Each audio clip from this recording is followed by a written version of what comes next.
bansa. Pero wala ko magkulang sa iyahang kinahanglan, ilabi na sa among anak.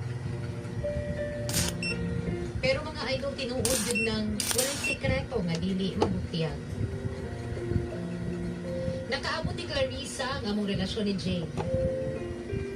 Sa permero, ako pa ipaghimakak sa makadaghang bigayon kung unsa may panambigitan na ako ni Jay. Ang tod nga usa ka adlaw. Judas! Judas, gawas na! Hoy, Jay! Mamingilo ko ba na ito ka sa akong bana? Gawas mo niya!